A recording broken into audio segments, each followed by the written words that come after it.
i'lam anna dinal Islam qa'imun ala asasil ilmi wal ma'rifah.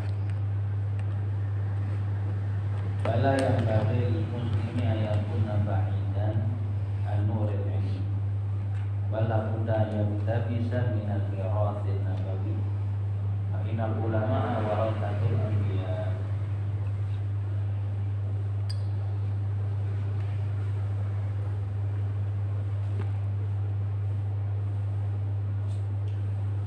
Muawiyah radhiyallahu anhu qala sami'tu Rasulullah sallallahu alaihi wasallam yaqul man yuridillahu bihi khairan yufaqihu fid-din. Qala Rasulullah sallallahu alaihi wasallam ma 'abidallahu bi syai'in aqalla min al-fiqhi fid-din. Wa qala alaihi salatu wassalamu faqihun wahidun asyaddu 'ala syaitani alfi abidin.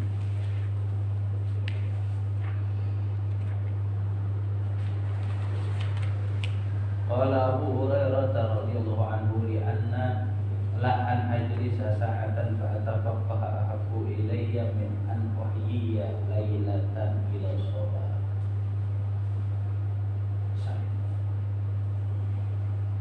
Masuk ke pasal yang kedua. Pasal yang kedua, bima warada minal ahaditsin nabawiyah. Pasal kedua ini menjelaskan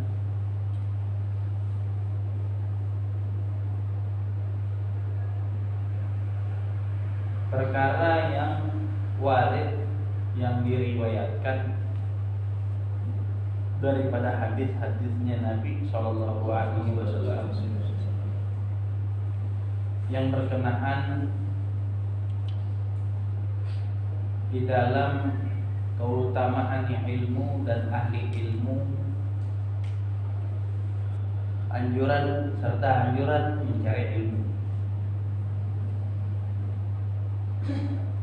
Dan lebih utama Al-Habib Zain bin Smith, beliau mengatakan ilam anna dinal Islam, ketahuilah bahwasanya agama Islam qaimun itu berdiri ala asasil ilmi wal ma'rifah, atas asas ilmu dan makrifat. Ya, perlu ditahu itu. Agama Islam ini berdiri di atas asas ilmu dan makrifat. Berarti cukup dipahami, cukup bisa dipahami bahwasanya kalau mau membangun agama Islam,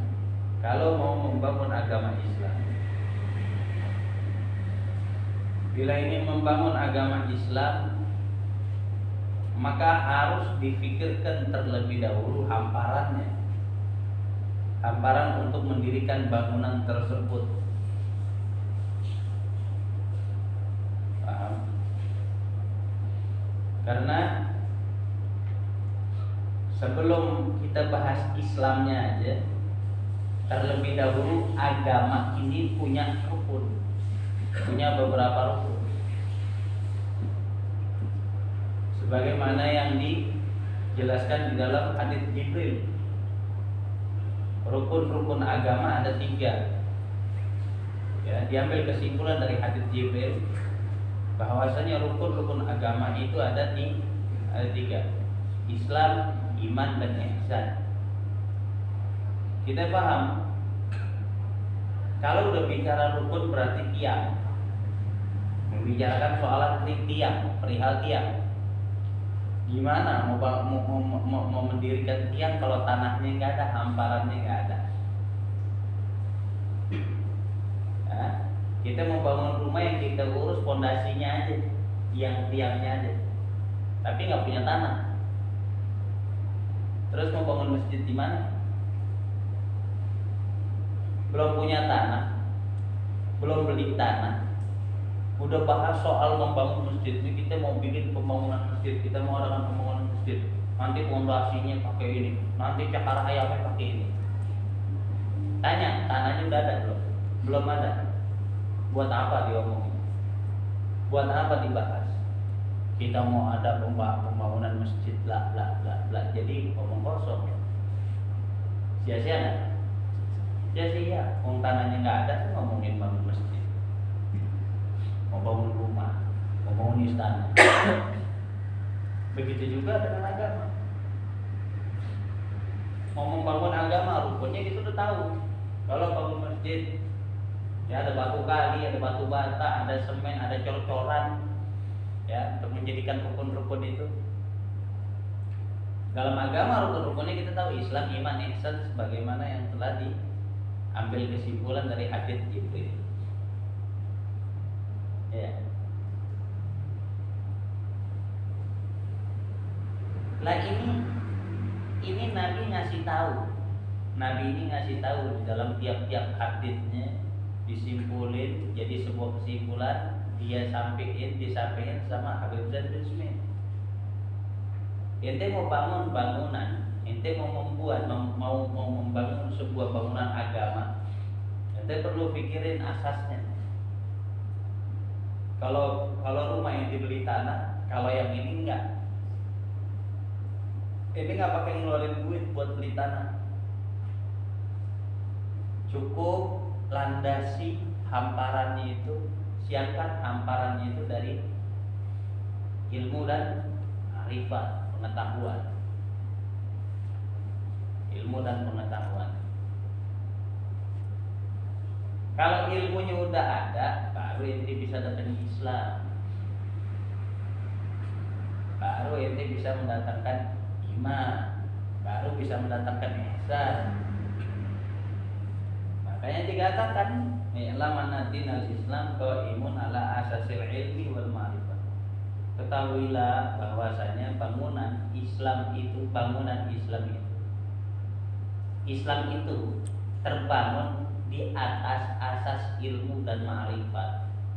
Kalau nggak ada ilmu dan ma'rifat, Islam KTP cuma ngaku-ngaku doang. Bikin proposal pembangunan masjid tapi nggak punya tanah, proposal itu terus dibikin. Ya. Pada yang bagi lil muslim ayakuna ba'idan an nuril ilmi, maka nggak seyogianya, nggak pantas orang yang ngaku dirinya muslim tapi hidupnya jauh daripada nurnya ilmu, hidupnya jauh dari cahayanya ilmu. Nggak pantas. Nanti mau begini nggak tahu, nanti mau begitu nggak tahu, sok-sokan Islam, tahu zakat wajib, tahu puasa wajib, tahu haji wajib, tapi begitu di saat udah sudah hampir berkenaan dengan amaliyah tersebut, hampir menyentuh amaliyah tersebut, bingung. Kalau kayak gini gimana ya? Kalau kayak gini gimana? Aduh, kalau zakat ini gimana ya? Ini aneh, kerja gini ada zakatnya apa enggak ya? Waduh, aneh puasa Ramadan nih kalau begini batal nggak puasanya? Hah? Waduh, aneh besok mau diberangkatin umroh, mau diberangkatin haji. Aneh nggak pernah haji, bab umroh, bab haji, nggak pernah tahu. Gimana ya? Oh tenang, sekarang udah ada apa namanya? Udah ada manasik. Kalau mau berangkat ada manasik. Oh iya. Ilmu ente orang yang ikut manasik sama ilmu orang yang belajar kitab soalan haji sama umroh tetap nggak seberapa. Tetap nggak banyak yang ente tahu soalan haji sama umroh, karena nggak cuma segitu tok yang perlu ditahu. Nanti ada masalah begini, ada masalah begitu. Beb, saya diberangkatin haji, diberangkatin umroh, pakai duit ngutang. Ada pakai duit hasil maling. Saya baru tahu Beb gimana itu haji saya. Beb, waktu saya haji, sebelum saya tahalul saya cukurin orang, gimana hukumnya? Tahalul, potong rambut, tanda finish dari amal ibadah haji atau umroh yang dilakukan. Tandanya cukur rambut. Saya belum tahalul, saya udah tahalulin orang tuh. Dek saya syak deh. Tadi waktu sa'i Safa Marwah saya hitungan keberapa ya? Emang di manasik dibongkar semua kayak gitu? Nggak berangkat itu di manasik dipelajari gitu. Kata penyelenggaranya, 2 tahun lagi baru berangkat ya. Nah, iya.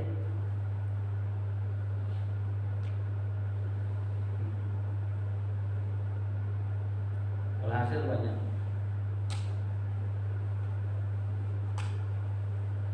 Makanya nggak seyoganya orang Islam itu hidup jauh dari ilmu. Nggak mungkin bisa ngejalanin Islam tanpa ilmu. Nggak mungkin. Udah pasti nggak mungkin. Nggak bisa. Nggak bisa.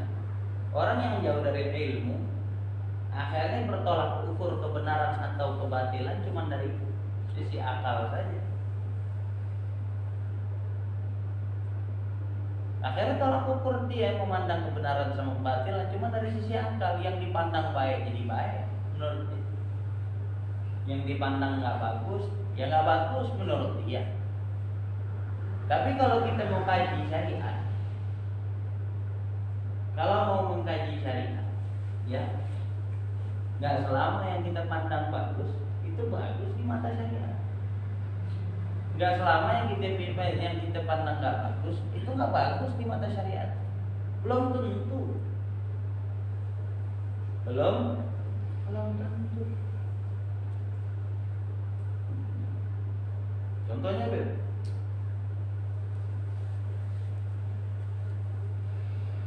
ente tahu hukum Islam mencuri potong tangan? Tahu kan? Kalau ente jadi pejabat, anak ente maling, gimana kira-kira? Udah dimaafin aja, siap diingetin dulu. Betul nggak? Menurut ente bagusnya begitu kan? Tapi Rasulullah bilang ada kan anak mencuri, aku potong tangannya. Nggak peduli kasih, peduli sama hukum syariat. Nah, ini syariat. Mau siapapun itu yang menjadi pencuri, ya hukum ini mesti tegak. Walaupun anak saya, karena mudaratnya itu dirasakan sama orang sekeliling. Nah, kalau udah mencuri kan berarti meresahkan masyarakat. Mudaratnya sampai ke masyarakat. Padahal kalau kita gantiin aja duitnya. Yang dicuri apa kita balikin aja deh. Maafin. Benar nggak? Orang kan ngelihat begitu, pakai nurani, bahasanya begitu, nggak ada hati nurani. Bukan masalah hati nurani, andaikan maling dipotong tangannya, 1-2 orang melakukan hal seperti itu, dijatuhkan hukuman Islam. Ini contoh, bukan berarti HTI nih. Nah, nggak ke situ arahnya. Atau anak pengen mendirikan negara khilafah gitu. Maksudnya kita lihat sisi positifnya. Ini sesuai fakta ilmu yang Anda pelajari di kitab. Kalau hukum Islam seperti itu ditegakkan, 1, 2, 3 maling yang udah merasakan tangannya dipotong, ini jadi pelajaran buat yang lain.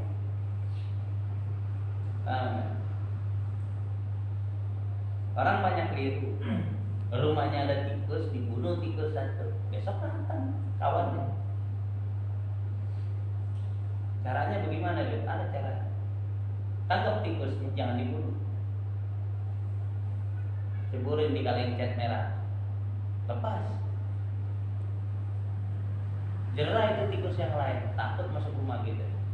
Wong temannya ada masuk situ hitam, pulang kuning, merah. Itu kan kayak hilang-hilang. Iya, kayak gitu. Masuk hitam, keluar merah. Masuk rumah fulan tangan utuh, pulang tangannya hilang. Oke? Oh ini nggak pakai hati nurani, lebih nggak berhati siapa, lebih tak bernurani siapa yang menyikapi maling jemuran di pasar. Hukum dari mana? Hukum Allah atau hukum hawa nafsu? Coba. Tapi orang-orang yang jalanin hukum Islam itu pakai pancung-pancung kepala, sadis.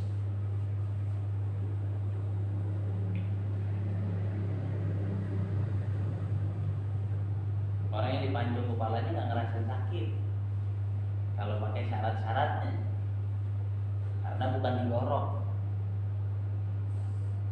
Gak kayak orang yang gorok-gorok kepala. Ilmu dari mana lagi? Rasulullah nggak ajarin kayak gitu. Paham?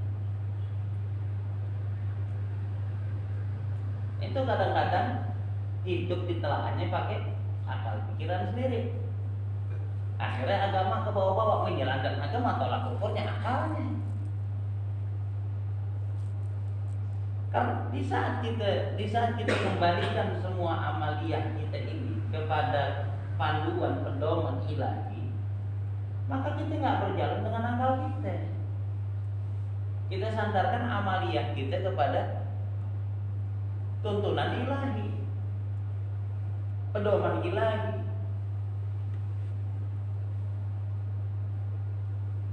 Makanya orang kalau menjalankan agama dengan ilmu sesuai yang Allah ajarkan lewat Nabi, selamat, nikmat, hidupnya nikmat. Nikmat.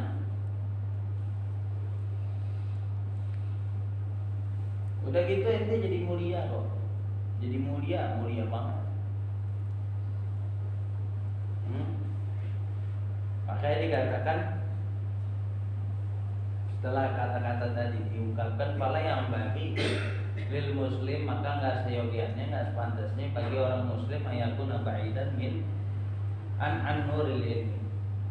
Nggak seyogianya orang yang ngaku muslim hidupnya jauh daripada cahaya ilmu, pedoman ilmu, tuntunan ilmu. Nggak pantas, nggak boleh. Balabud ayat bisa minal miratin nabawi, bahkan harusnya mereka itu iktibas, mereka itu mengambil hidup dengan warisannya Nabi.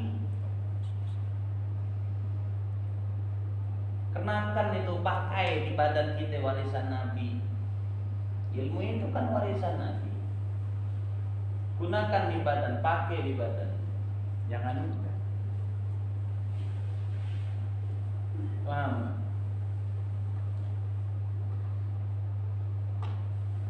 Menyelami.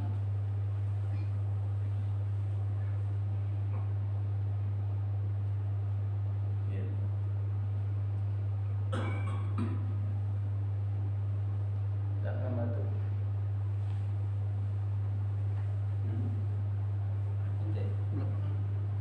Coba batuk.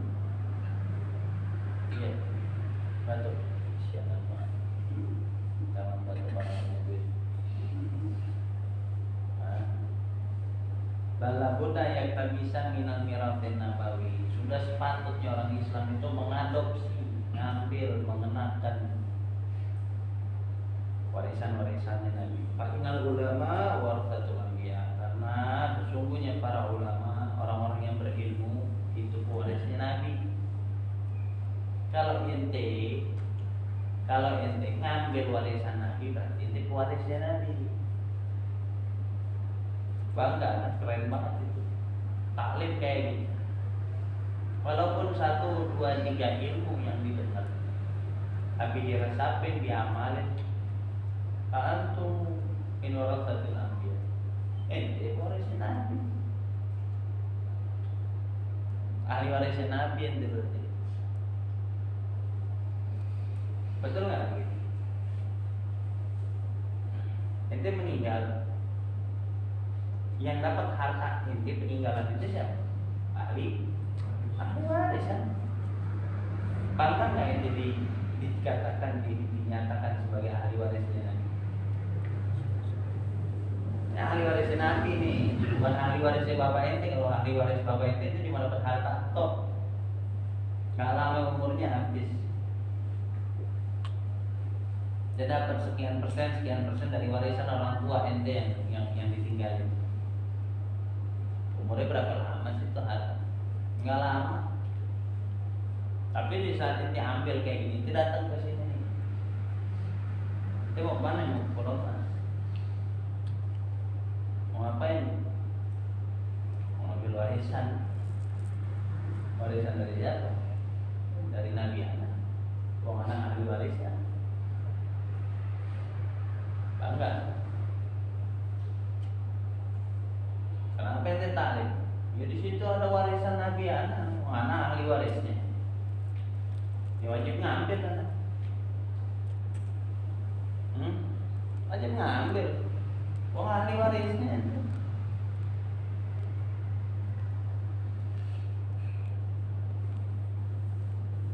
Jangan sampai kayak para tetangga. Maksudnya tetangga apa? Ya keluarga ente lagi bagi waris, tetangga ente cuma bisa ngarep-ngarep doang jadi ahli waris cepret tanah harta apa ente bumi ente. Karena bukan ahli waris, kalau tetangga kan cuma dengar doang. Ada ke duit targetnya nyepret kemarin. Ada ke ya enggak duit dengernya nih nyampe kemarin kan buat tetangganya. Karena nasib tetangga gitu. Tapi kalau dalam urusan beda. Itu orang ini ashabul furud.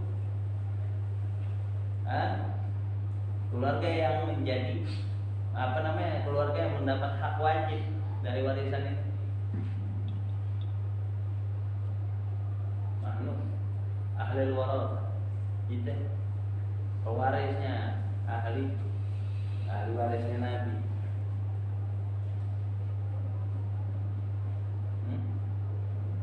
Sabab iktibas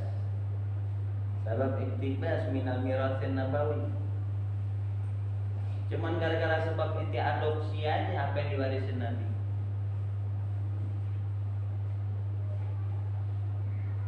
Kenapa sih Nabi kan bisa dulu doa gunung Uhud, gunung anu jadi emas buat hadiah umat-umatannya.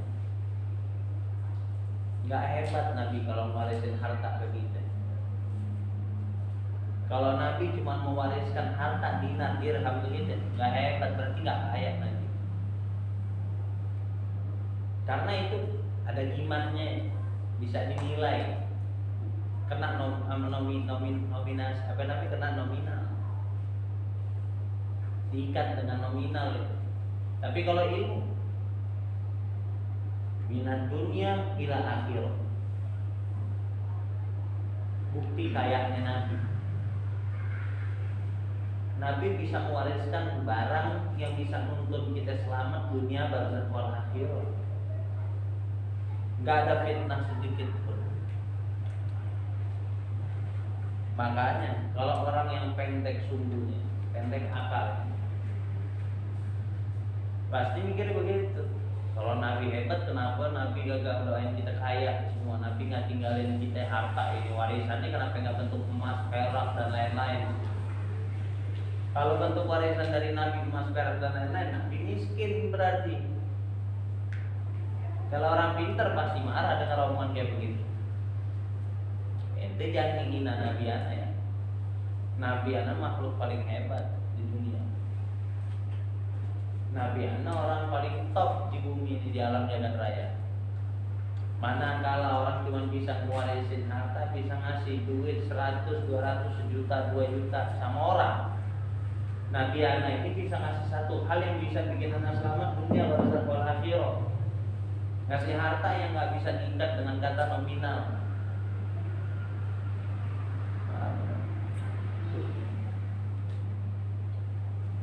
La ilaha illallah. Allahumma ja'alna minhum. Amin. Mudah-mudahan Allah jadi kita masuk dalam golongan ahli warisnya Nabi. Amin. Maka dibilang Orang berilmu bukan cuma warasatul anbiya atau pewarisnya para nabi, ahli warisnya nabi. Wa nawabur rusul alaihi wasallam. Orang-orang yang berilmu ini dibilang nawab.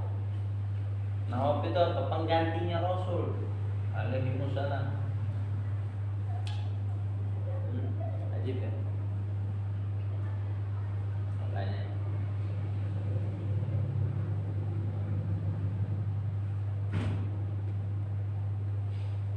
Makanya itu perlu diingat, perlu ditahu, perlu disyukurin banget. Nikmat paling gede kita ditakdir sama Allah bisa kumpul di tempat ini. Tandanya Allah kasih izin kita buat jadi ahli warisnya Nabi. Jangan sampai nasib kita kayak tetangga tadi.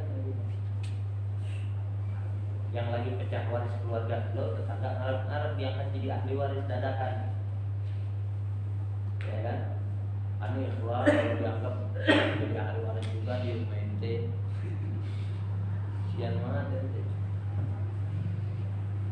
Ya, berarti kan gak dikehendakin orang kayak gitu, betul kan? Sama orang datang ke majelis kayak gini itu istimewa. Tanda Allah mau, tanda Allah bagi izinnya, Allah berkenan ke dia. Karena Rasulullah SAW bersabda dalam hadisnya dari Sayyidina Muawiyah radhiyallahu anhu, beliau mendengar Rasulullah bersabda, "Man yuridillahu bihi khairan yufaqihuhu fid din." Siapa hamba yang Allah pengen hamba ini jadi orang baik, Allah mau bagi kebaikan buat nih hamba. Allah pengen nih hamba jadi orang baik, Allah bikin dia paham dalam agama. Bagaimana caranya dibikin paham agama kalau nggak didatangi di tempat kayak begini? Betul nggak? Ya, itu. Kayak beruntung Pak.